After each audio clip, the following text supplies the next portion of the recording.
they say, pass the peas like they used to do. Pass the peas like they used to do. Got peas today. So like I said in an earlier video, I have some netting that I'm going to put on these bad boys here. This is going to be trellising, and this trellising is net. Now, I had some up here already, so I know it works already. I made the mistake of taking down this trellis thinking I was going to change the configuration around, and in doing so, this all got tangled, and I got frustrated and said, I'll just cut it off and replace it with new. The old one was fine and it had been up there for 2 years. It was still sturdy because we used zip ties to put it all together. But I don't have my brother who put it up for me initially and it stayed. I have a trusty ladder, step ladder from inside, and the net itself. So you're gonna see me fumbling. I'm gonna speed it up though because this is just tedious, but you'll get the idea as soon as I get there.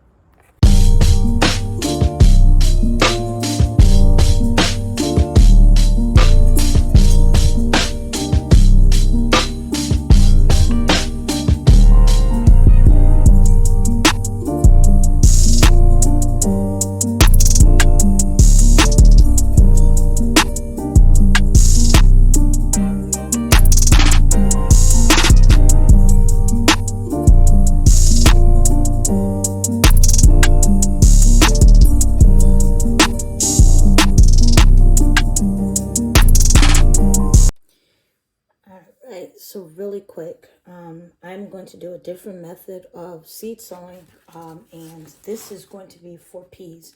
So I'm using the tray, and my favorite are actually giant snow peas because you can eat the whole pod. I'm not necessarily a fan of the pea itself, though I will say growing them tastes a lot different than the ones you purchase. However, I am not sold on eating them straight up, the peas themselves, unless they are at this stage where you can eat the whole thing.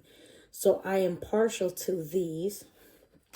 I am going to try these because they are considered sugar peas, which you can shell them or you can eat the whole thing, depending on what stage you pick them.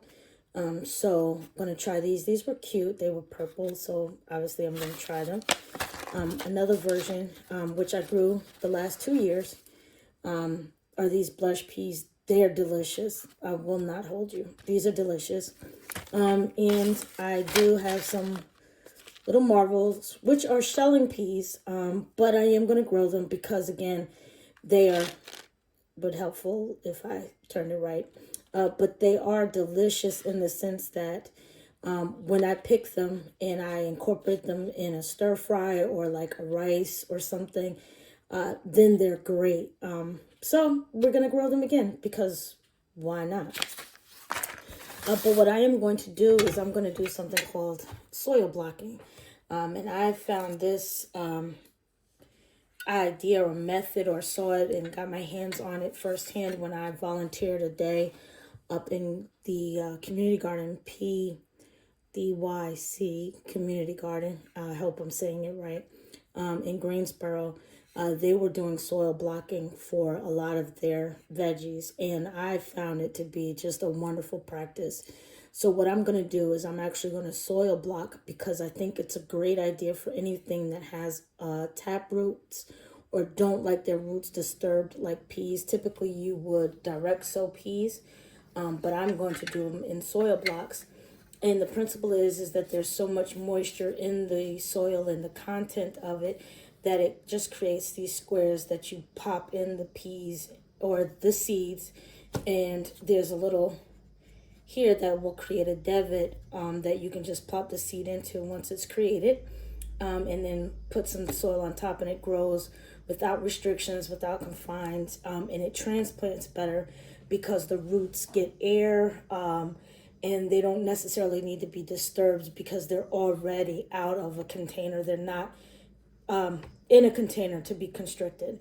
So what I'm going to do is I'm actually going to switch the divot that I'm using. This set that I purchased last year also comes with an extended divot, and this is going to provide a bigger hole that I'm going to use because the peas themselves are bigger seeds. And this will give me the proper depth that I need to grow. So hang tight. I'm going to switch these out, just popping these out, squeezing the top here, if you can see that well, squeezing the top here, and that's going to allow it to pop out so that you can see the size difference. So I hope that makes sense. I want more depth when doing the peas. If I were doing like the collards and things like that, I would use this. But for bigger seeds, beans, peas, I'll be using this one. So I'm going to switch them out. Hang tight.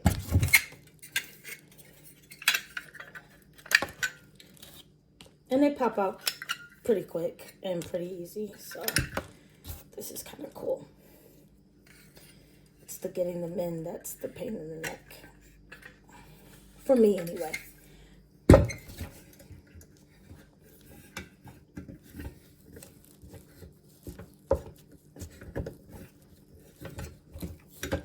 One. Put the second one going here.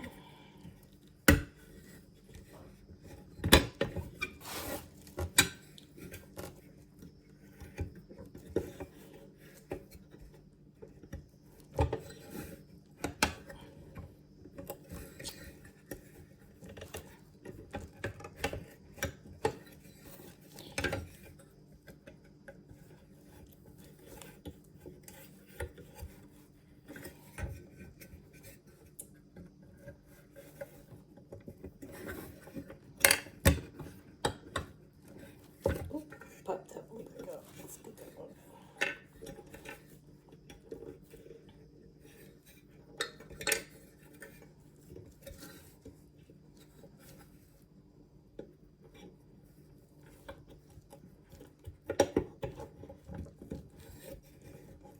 There we go.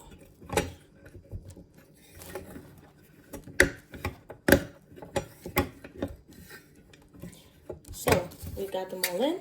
And if you hang tight, I'm going to grab the soil and we are going to get busy. Alright, so we got the soil, and I just want to share that this is going to be a little bit more moist than when I do it in containers, because you want it to see how it's coming together, but it's extremely moist. So you want it a little bit moist, then a little bit more moist than you normally would have it. I know it's weird to think of this, but this is what I learned or how I did it. I'm not saying I'm perfect. There are probably some folks that do this, and this is the only way they seed, and they do it on a larger scale than me. But this is what works for me. So it's the same mix that I use for seeds, but this is actually soil and not just plain cocoa coir. This is actually potting mix that I sifted. Added a little bit of cocoa coir, some vermiculite just to help it retain moisture. But yeah, so let's get it. So the principle is that you're gonna pile it up. You're gonna take it, hold it, pop it down, work it so that essentially it's filling. Smoosh it. When you lift, it should create the blocks that you're looking for. And we got blocks. Not perfect, but they are blocked. Not bad. So once again, got the dirt together.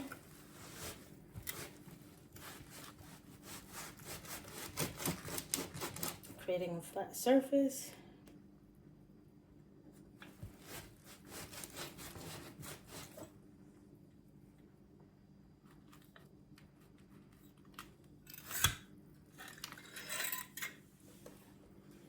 And you got blocks. This is a better row than that one.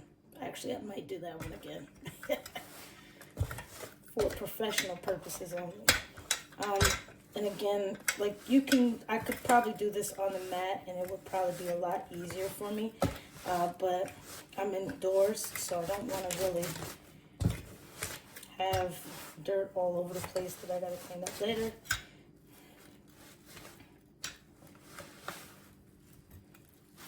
Filling it up,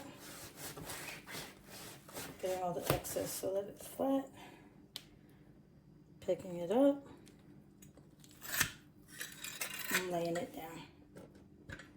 So I'm gonna keep going. I think I'm gonna do about 1, 2, 3.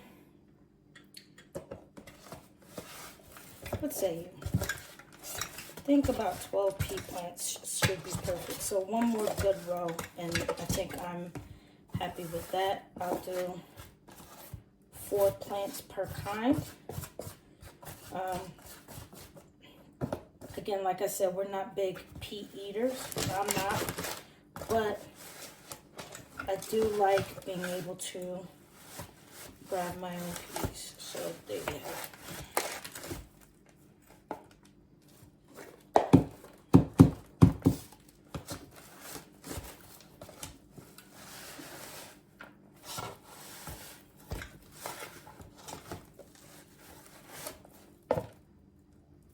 I need some more dirt, so hang with me.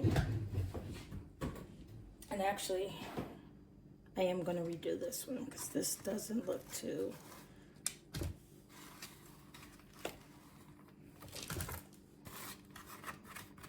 as blocked as I'd like to see it.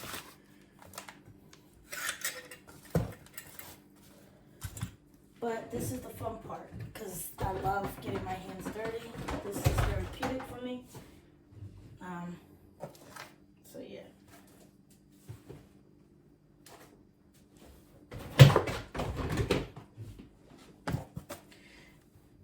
Add a little more moisture.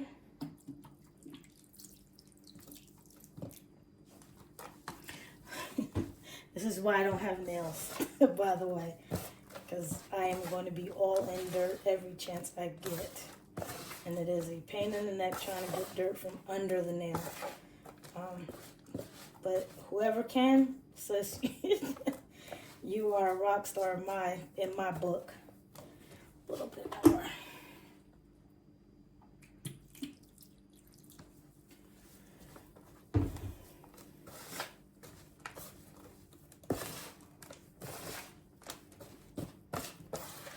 Got this mixed good, I think.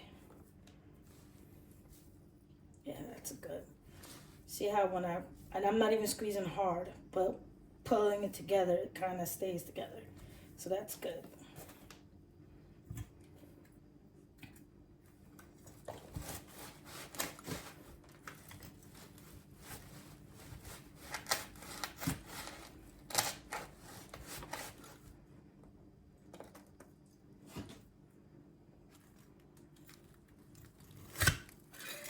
Much better.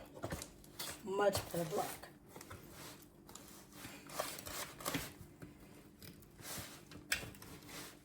And that really is because you added enough moisture. And as they dry, they will dry just like this.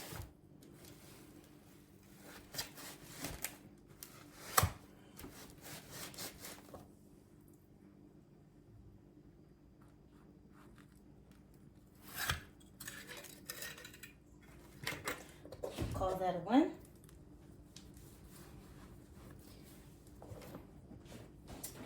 And now what I'm going to do is I will pop a pea in. 1, 2, 3.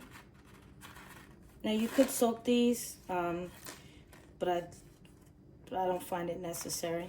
I did last year, and I didn't. To be honest, I didn't find a difference in them. So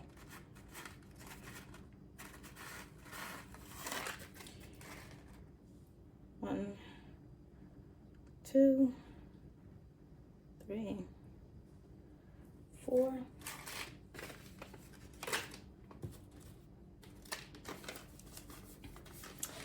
This is a good candidate too for succession, because what I can do is once these sprout, and because it is early for me, they can actually go outside ASAP.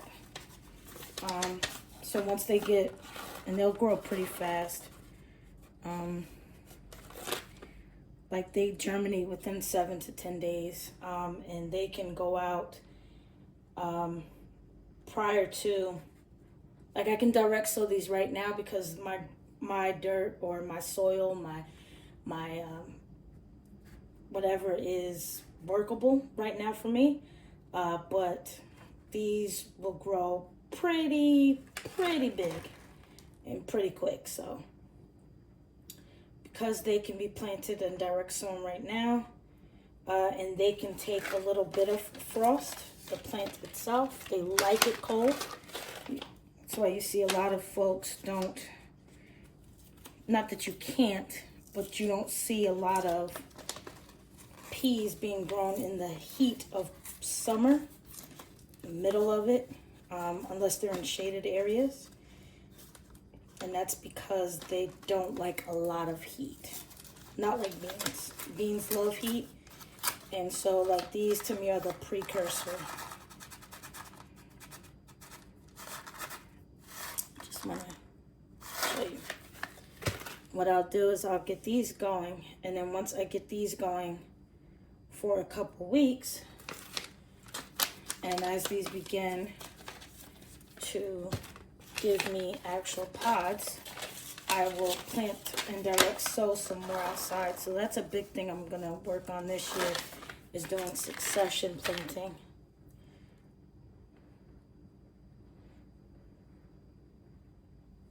That's it.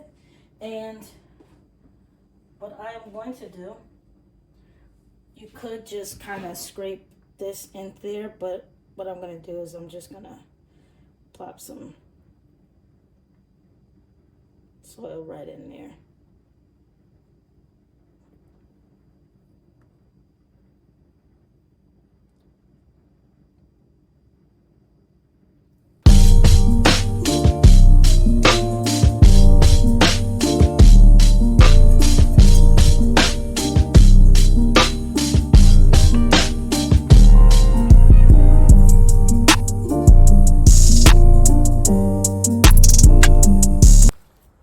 So for just a kind of close-up view to show you what I'm doing, I am going to, even though this has like a little bit of tension, it's not tight, and I kind of don't want it to be. I'm short, so I kind of want the fruit to be able to move and kind of have some give, but I'm going to make sure that this netting is stable by using zip ties every so often against the PVC.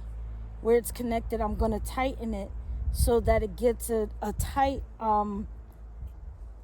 seal, I guess is the word I'm looking for. Not necessarily a tight seal, but just a tight connection with the PVC pipe, so that this net, even if wind comes through, strong winds, this will not lose its elasticity with the net, and the fruit will be safe up here. This I'm going to be using for the peas, squash, winter squash in particular, which I did last year, had no problem at all. So that's what I'm going to do. Rather than just show you all of that, I just kind of just wanted to give you an idea of how I secure the net now that it's tied together here and in different places, wrapped around the ends. I'm going to, again, use the zip ties, tighten it up all throughout.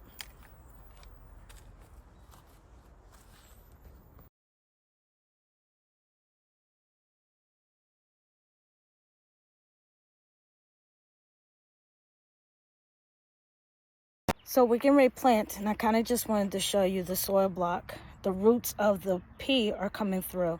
So it is that time to get them in. We are going to lay them all across, so I'll show you. So we are trellised up. The peas are in, and as they get taller, they will grab onto the bottom. I still didn't get a chance to secure the bottom. I got sidetracked with some other things, but they're not tall enough yet anyway for how I want them to trellis, so that's fine. Waiting for some more zip ties. I gotta go grab them, and I just have not gotten to the store yet. maybe I'll just order them. We'll see. However, the trellis is up. It has been up. So this is the result. Yeah, they're in there. They're ready to go. Peace.